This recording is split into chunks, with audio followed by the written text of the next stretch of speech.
Hi, this is Jeff Johnston, host of the Living Undeterred podcast, and I'm really excited to have my good friend Robert Banghart on today. And ironically, I haven't had the honor to actually sit down with him in a setting like this and really hear his story. I hear it's amazing and it's very inspirational. And I bump into him ever so often when I'm in Vegas or we're at some conference in the recovery community. So, Robert, I'm honored to have you here today. I'm really excited to really understand your passion and your inspiration and kind of why the recovery community has become a home for you. Maybe first, just tell our followers and listeners a little bit about you. Sure. First and foremost, thanks for having me, Jeff. I'm glad we finally got this together. My name is Rob. I am the Vice President of Community and Governmental Affairs for a local nonprofit called the Shine a Light Foundation. We do homeless outreach into the community, the tunnels, the washes, and build relationships. And then second part of our program is we're able to walk them into and through the safety net that exists in Las Vegas through a process called continuity case management. I'm also the Director of Community Engagement for Crossroads of Southern Nevada, which is the largest indigent detox and treatment center in the state, which offers a full continuum of care. I am the board president for Narcan at night. And then, as you touched on, I'm a person in long-term recovery since August 10th of 2018. Wow. Okay. I'm a little bit longer than you. Mine was December 24th of 17. So yeah, I know, it's great. Well, let me find out about why you do this, man. Why is this recovery community, the people here, why is this so important to you? I think like all of us in recovery, it's personal, right? It's touched us. It's done something to us. It's given me a life that, without being pessimistic, I don't feel like I deserve. I did everything in my life to not be here. And Yeah. in spite of me, here I am, and it wasn't always a passion of mine. I didn't walk in the front door and go, yes, I can't wait to be here. I can't wait to do this. It was kind of a process, but along the way, a lot of great people in my life and mentors kind of stoked that fire and saw something in me that, I didn't see in myself, starting with my family long time ago. And then obviously once I finally came in the door, that I was surrounded by two or three mentors that really just, motivated me and pushed me and opened the doors and led by example, that, and then along the way, it became my idea. I think like all of us, right? It became my idea and my perspective switched. And then I saw that I saw the beauty and the power and the reverence that I have now for the ability to be an example, which was, I think for most of us in whatever form of recovery you're in or whatever you're recovering from, it's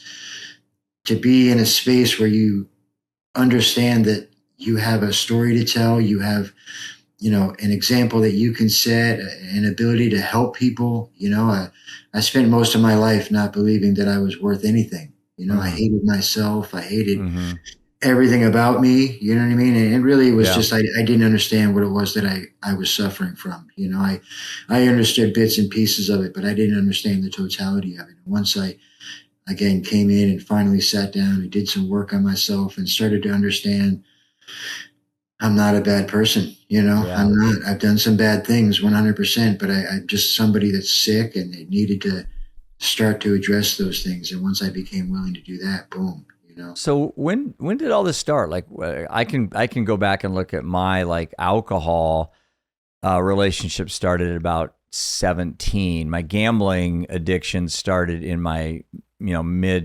college years, like in my mid 20s. But where did you first realize that things had kind of gone off the rails when you really started to realize you had a problem? I think it's a lot easier now in retrospect, right? Now that we've got we can look back with a different level. When you're in it, you don't realize it. Yeah. I mean, for me, I believe personally that I was born with it. That's my truth, and Okay. Does it run in the family? It does. It does, for sure. For me, I only say that because of I believe I was born restless, irritable, and discontent. Long before drugs and alcohol or any other things came into the picture, I was uncomfortable with being me.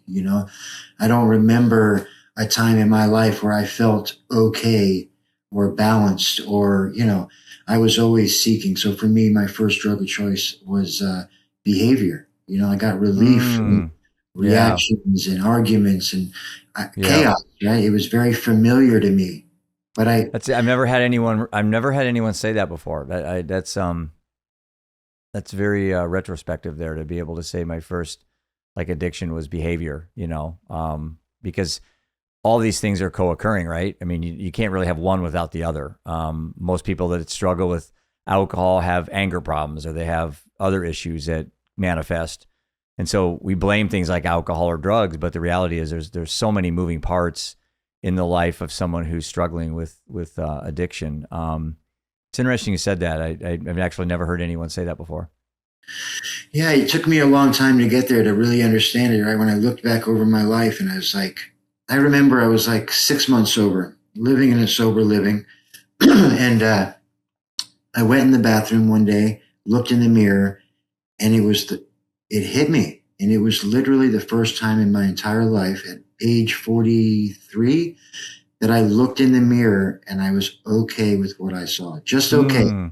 Not high, not low, just okay. And it was fleeting. It didn't last very long. But it felt good.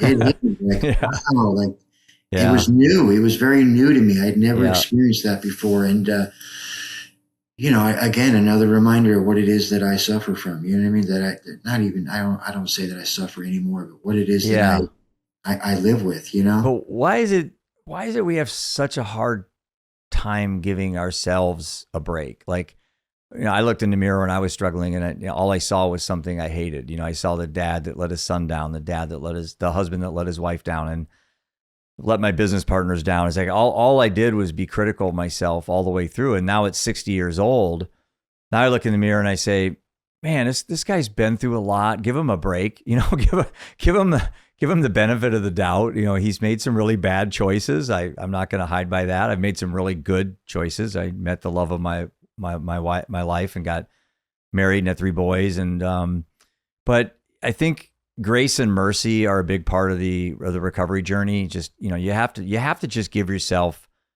some respect, and don't be so judgmental. And I have some friends that just today I had lunch with a good friend of mine, Robert, that has been sober for a long time. He's massively in the AA meetings. He's a huge advocate. And just a few months ago, he called me and I was in the airport and he was in tears and he had fallen off the wagon. And he said, the worst part of it, Jeff, isn't that I drank. It's just how much I beat myself up over it. Yeah, I think grace is really hard. Shame is a garden where our addiction or alcoholism can thrive. Yeah, it is. And I believe for me that drugs and alcohol is not something that I'm worried about today. That's just my truth. I'm not. The things that I'm mindful of is, the emotions, right? Where am I diving too deep into these pools, right? Like I never really had a process in my life of how to handle those things. And that's nobody else's fault, right? I think that's a symptom of my disease, right? But I didn't know how to process emotion. I didn't know how to feel things. And, then you put societal things and all that stuff on top of it. And it's a hot mess, right? Like, yeah, that's what exists inside of my head. But I think today, I understand it a little bit differently, right? I understand that I do want grace. I do want, and I take actionable steps to be a good human being so that when those moments come, I can say, listen, I'm human. I made mistakes. I continue to make mistakes, obviously not as egregious as I once did, but I'm a better version of myself. And for me personally, if God saw fit for me to be here, who am I to question that, and I use that word, but what it means for me may be different than other people, and that's okay too. But I found something in my life that I could do business with that, I can't look at my life and not believe that, God wasn't guiding me through all that to get me here. So it all has a purpose and a meaning. So yeah, it's I look back as, when I started going down this whole journey of mine that, especially when Seth died, which is coming up on 10 years ago. And I had no interest in any of this mental health and addiction. And I was a high functioning alcoholic for a long time. So like most addictions, they aren't a problem until they become a problem. And Seth's death I realized 2 things. One, I had a problem, but my problem was so consuming that I missed opportunities. I could have been a better dad for Seth. Now, maybe he still runs into fentanyl. I don't know. But I think the lesson in it is, as self-absorbed I was about my own quest for success and all the things that I thought was important to me, I neglected the most important thing to me. And those are the people that were around me in my life. And so I finally realized after Seth died that I needed to quit to help my wife. But by that time, it was too late. But I think a question I have for you is this. And I struggled with this so hard, and it drove me nuts. And still to this day, people call me all the time asking for help, and I don't know what to tell them. How do you get somebody, and maybe this answers itself in the question, Robert, how do you get someone to stop doing something self-destructive when you know, and they probably know, that it could end in something like jail or death? Like, how do you get someone to see the light, so to say? I get that question a lot too. I know, I do too. It's hard to answer, isn't it? Yeah, I think that it's hard to understand. Like, this disease is a disease of powerlessness, right? It's not. It's a disease of lack of choice. So I don't have any power. That's my truth.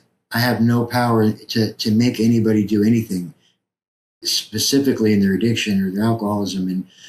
But as you know, the literature tells us, right, that my example is the greatest tool I have. So it's just being present with people, communicating with them, not shaming them if they're in active addiction, like connecting over and over and over again, and, looking for those opportunities to have those conversations and sharing your own experience of, hey, this is what my addiction looked like, that way, when the time comes, when they're ready, they'll remember that stuff. It is quite literally the hardest part of this disease. It is. Because it's as much. I think the people know. I think they know that a lot of people that I talk to, I mean, they'll tell me, I got to stop. I know it's not good, and how do I stop? And my response was, what does the mirror tell you when you look into it? You talked about the mirror. That's my moment. I quit, Robert, was the mirror. I looked into it and I said, "You pathetic coward of a man. What are you doing?" And the mirror is somebody you can't lie to. You can lie. I can lie to you right now and you wouldn't know, but you can't lie to a mirror. And I think that ultimate truth for me was transcending and transformational for me. And that's why I finally said, okay, enough's enough, man. You've been lying to people. You've been lying to yourself. You've been, it's time, time to man up. Now it took me, I was 52. I'm 60 this year, but it took me a long time, but you know what? I'm still here, man. I have many reasons. There was many opportunities. Many times I got behind the wheel of a car drunk that I should never have drove, and I got lucky. And I feel like sometimes not worthy, like you said, like I'm not worthy to be here right now. It's like I feel lucky, like why me? And so I think the paradox is that as advocates, we immerse ourselves in this love and abundance mindset to help people, but at the end of the day, you have to help yourself. You have to help yourself, and if you're not willing to do that, seeing me and you every day may put a Band-Aid on it, but it's not gonna cure anything until you actually make those choices and make those decisions. And if it's a disease, then you got to figure out a way to fight that disease, through the appropriate means and whatever your therapist and doctor agree on, things like that. So I think it's where I've seen, some success is just, again, in staying connected to people, not, it's by far the most heartbreaking part when you've got that mom on the phone that wants you to help her son. And I know, I understand, you understand the nature of our disease, right? And the inability that we have to really make anybody do anything at all. Mm-hmm. But, you try to cross that bridge, you try to relate, you try to communicate. So that way, when the time comes, and you let them know about the resources that are available, right? And what you can do, and any opportunity for those conversations, to me, it's harm reduction to me. Somebody's going to get mad that I said that, I'm sure, but no, I'm a massive harm reduction advocate. I wish my son could have tested that bag of heroin and seen if there was fentanyl in it. I wish he would have not been stigmatized so much that he had to be in a hotel room by himself We promote safe, designated drivers for people that drink, and look at the damage alcohol does. We don't have any concept of if you're going to use these things, do it in an environment where there's somebody there that's not using them that can have Narcan available. I mean, because you never know when your day you're going to quit is going to be. Everybody that's sober has a sober date. You said yours, I've said mine. Maybe my son who died, maybe the next day was going to be his sober date. He didn't make it to that day. And so, I think as a society, at a minimum, we got to get people to tomorrow. I mean, at the bare minimum, no one's ever going to be able to have a sober date if they're dead. Yeah, it's, I always talk about this, and this is, for me, my stance on a personal level. We literally have no evidence in the history of man of when prohibition or complete abstinence as a policy worked. Amen. Zero. Yeah. For all those data people out there, there is no evidence of it. But we do have some evidence, Portugal, Sweden, all these different areas where true, honest, supported harm reduction models work and create positive outcomes. But we keep beating our head against this model, and for me, it's always because somebody's making money off it, right? Or they're just unwilling to change, whatever that is. But these are human lives. Yeah. We were both somebody's brother, father, uncle, all that. And look at us today and the work we get to do and how we make a positive impact in our community. I saw a statistic, and I use this when I talk around the country. 900 good people die every day from the deaths of despair, alcohol, overdose, suicide. And that's a death statistic. I get it.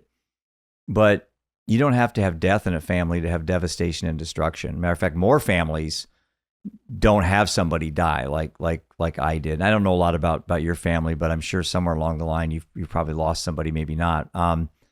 But the reality is, we assume that death is like the only way to destroy a family. But the reality is, a lot of families are going through complete devastation and destruction because somebody's in the grips of addiction and they haven't had the opportunity to find a way to get through it. So I want to segue a little bit into the foundation and so forth, what you do for your work. Why don't you share with us a little bit about the foundation? What's the idea behind it? Who do you help? Sure. So Shine a Light's, again, a local nonprofit where we help our friends experiencing homelessness and substance use disorder go from crisis to long-term stability. Through a process we do. It's a two-part foundation. First part is kind of what we're known more for publicly, which is outreach into the tunnels, the washes, the encampments, the parks, and building relationships, right? Through authenticity. It allows us to meet them where they're at, build friendships, because that's what they are. They're our friends, right? Help them to understand they're not alone, somebody cares, and then also begin the conversation to what it is that we can do for them, which is the second part, which is really the meat of what we do, is a process called continuity case management. So continuity case management is the unbroken chain of case management over the next 18 months to 2 years. So we can take you from that crisis day all the way into independent housing while walking with you through a peer-led model. And I always use the example of, I went through detox 50 times. 50 times I went through detox. How many? 50. Holy cow, man. That's just the times they let me in. They wouldn't let me in a bunch of other times. Wow. But, each time I completed that detox, when I got to the completion date, they'd hand me a packet and say, go check out these places. Yeah. And what would I do? I'm 3 to 5 days off detoxing off of heroin. I'm homeless. I have no idea. You're not going to go check them out. There was no warm handoff. There was no connectivity. Yeah. So what we did really was started to identify the partners at all different levels and build out the first ever safety net, the honest safety net, where we could walk you through that entire process. And I'm a visual learner, so I always I'm too. Think about a triangle. Each point, right? One point is the participant, one point's our case manager, and one point is whatever facility we place you at. There's always a triangle working. So when you call me from detox and you tell me that the food sucks, I got to get you out of there. I can tell you, listen, I love you. The food probably does suck. Yeah. But we're trying to save your life right now. Can we win this day? And if they, and then also if there's a serious problem, they call us. They have that pressure valve, that outside person that's not at the facility that has that same lived experience as them that can walk them through those moments. And a lot of these facilities that we work with also, as you know, have that lived experience as well. But there's always a triangle. There's always a team working, and there's always an awareness of what the next step is, right? It allows us to alleviate a lot of fears. We can't alleviate them all, right? Some of them are personal, but we can alleviate the fears of navigating that system and what it's going to look like. And then we walk them through that process. So really our program is the community. So you had briefly talked about the tunnels, and I saw a documentary, and I don't, you could have been in it as far as I know, but it was a while back. I live in Iowa, so I don't think people in Iowa here can really visualize when you say the tunnels, what they actually mean. Do you mind just for a few minutes explaining, what the tunnel system's like, who's in the tunnels, how do you get them out? Do they want to come out? That's another thing. And maybe just make us understand here in the cornfields of Iowa, kind of what you're talking about when you say the tunnels, because I don't think most people understand what you're talking about. Sure. So the ground in Las Vegas in the Southwest is rock hard. So literally the smallest amounts of rain stay on the surface as opposed to, Iowa or where I grew up where it goes into the ground. So they had to build out a system. So there's 600 miles of tunnels in Las Vegas that cover 600 the entire miles? Yeah. 600 under the city? Under the city. And not all Holy of them, cow. They're not all connected. They're not all, but inherently they're trying to run the water through the city out to Lake So it's Mead. for water. It started off for water purposes. Correct. Okay. But when they designed it, whether they realize it or not, it's 120 degrees out here 6 months of the year. Yep. And then when you've been out here as long as we have, lived out here your whole life, the winter is cold here, not compared to other places. But when you've got the extremes of 120 and now it's 40 degrees, that's pretty cold, Big drop. Yep. Yeah. And then think about when you're outside 24 hours a day, it's windy, it's all the things going on. So the tunnels became a sanctuary for about 12 to 1,500 of our friends because it gave you the illusion of four walls, and the communities kind of started to build up, and they're very fluid and changing all the time. But you go underground and you don't have people bothering you anymore. Right. When I was on the surface, the city would come through and clear us out. Metro would come and clear us out. So you actually lived in the tunnels? Oh yeah, I was homeless. I apologize for that. I was homeless. How many years did you live in the tunnels? 2.5 years. I was homeless for 5. Wow, man. I don't think people can understand, the magnitude of what it's like, not just to be homeless, but then to live in those tunnels. And I can't even visualize it, Robert, personally. I don't want to say I would challenge that. I would offer a different thought or a different perspective is the tunnels are a very physical representation of a mental space that we've all been in. Maybe not to that extreme, but we all understand what it's like to be in a dark place. Wow. Yeah. The tunnels is just, that death by 1,000 paper cuts. I didn't wake up one day and go, I want to live in the tunnels, You just ended up there, yeah. It just happened over time, right? Those boundaries that you know about, right? That we all know about, that we continually cross, right? And the tunnels is exactly that, just a physical representation of a mental space that, eventually I ended up there. And the funny part for me, in retrospect only, is that the day that I was introduced to my tunnel, I was happy. It was that I had found somewhere that I could go and use and be left alone. And, I wouldn't have to be harassed because I was really tired. Is there a sense of community, like a hierarchy? Like, do you have people that kind of are in charge of protecting each other? And do you have, I'm sure you get enough humans together in a group. They do ultimately, I would hope that there's some elements of a community, Yeah, every tunnel is very different, so I can really only speak to mine directly. But when I went in, there was a little bit of hierarchy. I never called we never called him the mayor, but he was definitely in charge as far as like some real basic and simple rules. But like in my tunnel, I couldn't do heroin. I'm a heroin addict. I did everything, but I couldn't do heroin. And so I would have to leave for a couple of days and come back when I got that itch. So they had really clear rules like that then. Yeah, a little interesting. I always use the analogy of Lord of the Flies. Okay, sure, yeah. Well, everybody on the outside was kind of, we were suspect of them and all that, but Yeah. internally, yeah, we had some rules, but also there was a lot of chaos within us too, right? You've got, at the time, I think when I first went in, there was like 30 people in my tunnel, so that 30 different addicts at different levels of, crisis and different. So that inherently comes with a certain level of stress. But for me, it was more there was a sense of belonging. There was a little bit of us watching out for each other for sure. I don't know that anybody from the outside would look at it and think that it was very positive, but yeah, again, once you've kind of gotten to that place, your normal and my normal was very different than, yeah. The regular. How many people currently are living in the tunnels, would you guess? We feel safe estimating about 12 to 1,500 throughout the city. Wow. That's Yeah, a lot of people. Underground, another 13, 14,000 living above ground. So you actually, your Shine the Light Foundation actually works with getting people out and, get them stable, clean, sober, and then they can try to some semblance of a life, get back into society. Is that the ultimate goal? Yeah, I mean, we're gonna walk them through that process. We're gonna case manage them. We're gonna do everything. We're gonna connect them to all the services they need. I think it's really, the model is that the client teaches us. Mm-hmm. What are your needs? And again, if I gave the both of us the same canvas, the same paintbrush, the same colors, we'd both paint different pictures, and that's the point, not the problem.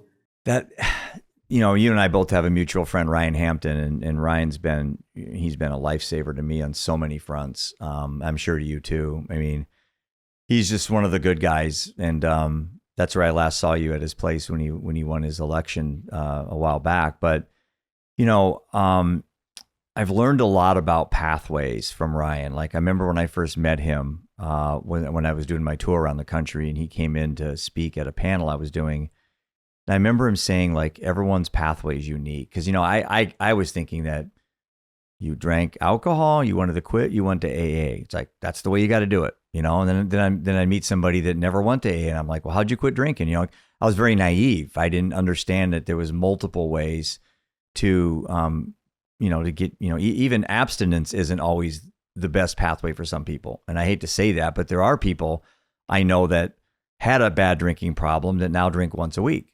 And it works for them, So, who am I to say, well, you're still an alcoholic if you're not abstinence? And it's like, so I think to me, the real beauty of the recovery community is that, and we should all be able to understand that there are unlimited pathways out there. Even you got the explosion right now of psychedelics, which creates a whole nother issue.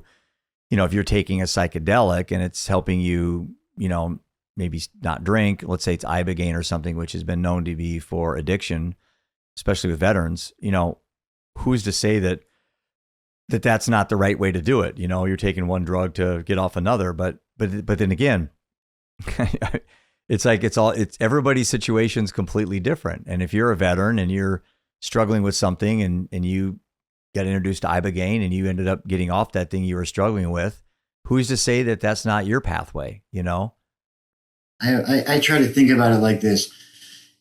If I look at I'm no expert, Robert. I'm just throwing that out there. No, I agree. You know a lot. You know a lot more because you're actually in the field. I'm not. I mean, I'm an advocate. I'm not. I'm kind of removed from all this.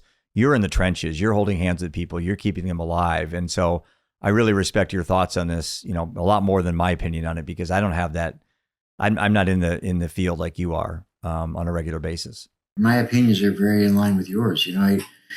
Again, my own story, like I'm powerless. You know what I mean? I can't take credit for my own life. I found something or something was put in my life that allowed me to recover.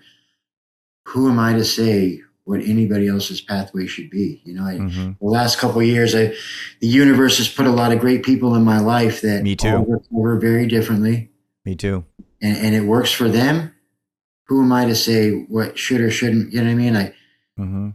It's just, I want people to be happy. I want people to be, successful, whatever that looks like for them, whatever works for them. And, again, our literature tells us that our example is our best tool. That's our best tool. I have a question because I see this come up a lot, and it's more of an observation, Robert. It's by no means a criticism. But it seems like there's a heavy for people who are really struggling. I'll primarily use alcohol because that's where most of my relationships are with people that are abusing alcohol. There's this tremendous reliance on being, that held powerless concept and like having faith. And I've struggled with that myself because I'm agnostic, so I'm not a believer. I'm not an atheist. I'm comfortable not knowing what's going on. But it seems like to me there's a strong fabric of faith and say God in that community, which is great. I mean, whatever works. But as an agnostic person, it's been hard for me with my addictions to say I'm held powerless to something and that I'm opening my heart to God because I don't really believe in that. And so that's always been a hard thing for me. And I think this this interwoven fabric of faith is strong with recovery communities. But what do you say for somebody who doesn't really have faith in the context of, say, a God? They have faith in humanity. I have faith you're a good guy, Robert. But what do you say to someone like me that really isn't a believer, and I'm not really looking at God to help me? What do you say to someone like that?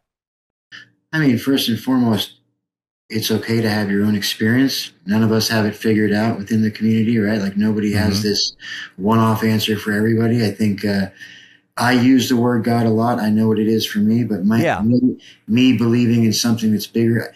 I'm not a religious guy. I never have been. I never will be. That's just not my experience. My religion is just the way I live my life. Right. I'm very comfortable with the God concept in a very general way. Right? Like a higher power, basically, like a collective consciousness almost, like we're all connected, right? 100%. God talks to me through people. I've never heard God's voice, so, but that's cool. I understand that it's difficult for some people and I respect that too. That was me most of my life. I think, that's why my wife didn't want to go to AA. She felt that they were just shoving the God thing. They just pivoted and said higher power, but they meant the same thing. And she didn't really want, both of us when we were married the whole time, we weren't really believers in all that stuff.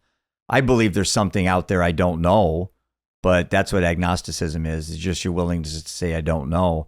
And she literally did not want to go to AA. She felt it was just a cult. And I'm like, no, I think you're looking at it the wrong way, honey. It's like, the underlying theme is we want to get, everyone wants to get people to have their own pathway kind of revealed. And, it happens to be a lot of people in AA are believers in God. And there are a lot of people that aren't. And, but I think the meetings I've been to lately, I've been seeing a shift. Like it's not as strong in that area. And I don't know if that was more of a business model idea that AA did at the top. They said, hey, let's tone it down a little bit. Or maybe they just decided that there's a lot more people out there that are agnostic or, different faiths that maybe aren't, monotheistic, one God. I don't know. I'm just very curious on that front because I'm a big believer in making sure that we take care of all faiths and all people and all belief structures. And even if people don't believe, that's still a belief, 100%. All of our literature says they're suggestions. Yeah. They are. And it's really about you figuring out what works for you within this context. And for me, AA works for me. Yeah. You know what I mean? And just because it works for me doesn't mean that I'm better than or any of that stuff. Doesn't mean I'm okay with that. And if somebody's not, that's why we have so many different pathways, smart recovery. I mean, there's so many different things. And the last 2 years, again, I was kind of more rigid, right? A little bit in the beginning, because this thing worked for me. It can work for you too, right? And over the last couple of years, I've kind of softened on that, obviously. And the universe has put some people in my life, like in my deep personal life, that recover very differently and are great examples of human beings and kind of soften me more. And, who knows? That's really the truth, right? Like, who knows what's going to work for you? It's just, this recovery thing can be whatever it is you want it to be. You don't have to be locked down to this or that. I think if you want what I have, this is what worked for me. Let me show you this. If not, let me call Jeff. Let me call Ryan. Let me see who else out there. And nobody has it figured out completely. We're all just trying to do our best every single day. And these are the tools that we have. And community is always the answer. It's Yeah. always the answer. You'll find it. There's a lot of great people in here, and just join us. You know what I mean? That's it. Like, I think, for me, Robert, and you're pretty familiar with my story, that my advocacy has been that thing in my whole life that was missing, because my life's always been about Jeff. What's in it for Jeff? How much money can I make? How big a car, how fast a car I can have, how big a house, until Seth died. And then I'm like, none of that means anymore. And then when Prudence followed, I'm like, now I just want to live in a tent. I don't need anything anymore like I thought I needed. And when you find your meaning and purpose, when it becomes, and I have a quote that I use when I talk, it's purpose becomes passion when it gets personal. And I love to say that every time I open a presentation. Purpose becomes passion when it gets personal.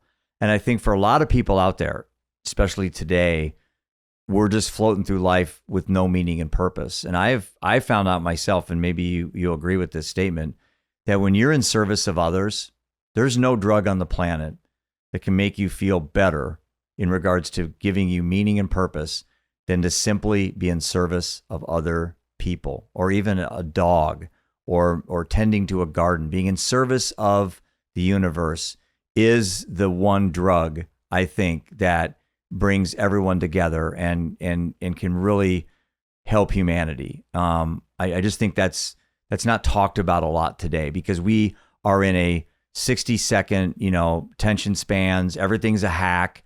Everything's I want it now. And it's like, it doesn't really work that way. The universe doesn't work that way. I just didn't know if you had thoughts on something like that. Yeah, I mean, it's the point of life. To be a part of, I didn't really, obviously my life, I didn't plan it. Even my recovery, I didn't plan anything, right? I showed up and started doing some things. And the treatment center that I went through, Shine was based out of at the time. This little 4 or 5 volunteers out of an office closet. And I just started volunteering, right? I just started volunteering. I just started doing showing something, up. right? Just doing something. Yeah. And along the way, what I found for me personally, and everybody has their own experience with it, was that I developed faith, right? For me, I found a relationship with a higher power in service to others. I didn't find it in a church or a building. That's just not. That was my point. I guess that was my point. You caught on that good. I didn't have to go to church and repent to find my higher powers, you and Ryan. That's my, you guys are all gods in my mind. And I don't mean that hierarchy. Like, I don't feel like anyone's better. I don't feel like anyone's worse than me. When I see a homeless person, I literally feel that could be me. I was a few decisions away when I'm in the closet, with a gun to my head. I could have been, in a situation like that. So, we're all not far away from being, either a millionaire or homeless, right? I mean, we're all like, the choices we made over our lifetime, we done the right ones, we would have been a millionaire. You do the wrong ones, you're homeless. It's like, and it all comes down to the subset and the choices that we make, and you make wrong ones long enough. Like I told Seth all the time, the road you're on, you're going to be in jail or dead. That's the only outcomes when you're doing this stuff all the time. And I would tell my wife too, you got to quit drinking or something bad's going to happen. It's like, and I don't think people realize that when you're in the grips, when you're in the grips of this, you don't realize the magnitude, how close you are with dancing with death. And then when you get sober, I shared this many times, and now I don't really care anymore because I'm 60. I don't care what people think about me. But when you get that close to killing yourself, and you really, and I tell you what, had I been drinking, Robert, I would have pulled that trigger. Guarantee it. So my sobriety has saved me in more than one way. It saved me when I went through my weekend of suicidal ideation when my wife passed. The fact I was sober the whole weekend, and I was no drugs in me, no SSRIs, nothing.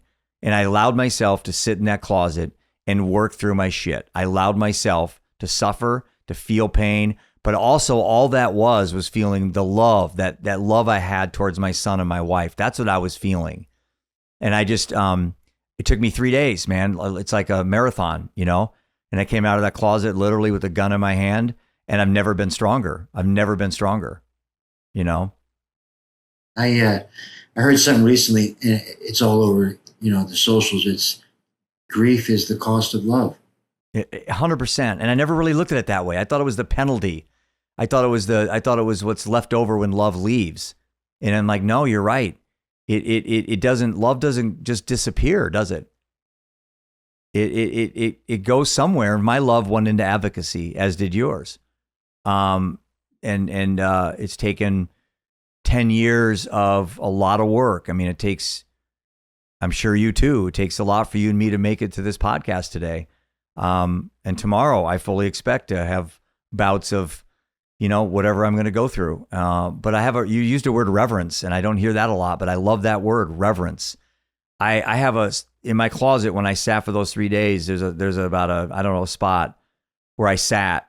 And man, every morning when I'm in there, Robert, and I'm getting ready for my day, I just look over at that spot, and I've got utmost respect and reverence for that spot in my closet. It's like a temple to me. It's like my shrine.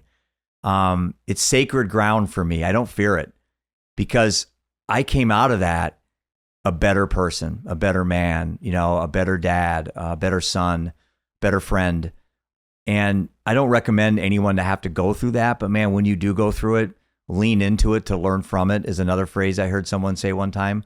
Lean into it to learn from it. But today we just take medications and we say everyone's disordered and here's a pill. And it's like no one really, has an opportunity anymore to really experience the human emotion of suffering and pain because we consider it a weakness.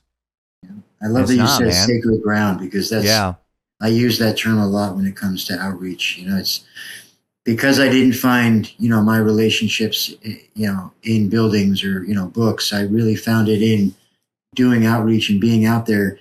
It became sacred ground to me because very much the same thing. To be there in a different space, right? Just like your closet, to go out there and know that I could be on the other side of it and be a part of an organization where we can offer a way out was mind blowing to me because I had never, in all my time of being homeless, I had never come in contact with the service, definitely not in my tunnel. Wow. Then for us to be out there and, mapping this out and meeting them out there in the beginning, it was, you'd see their faces and they were surprised that we were there. You know what I mean? Yeah. That somebody was coming 2 miles underground with a flashlight to find them, that it was very different. And it had to make you feel really good though. Yeah, I think in the beginning I didn't really have the ability to comprehend it in totality. I was just doing it because I was given direction to do it, and to a certain degree, right? And I used to be that guy that would be, a mile ahead of every team. I'm out there. I'm like Jonah Ark. You know what I mean?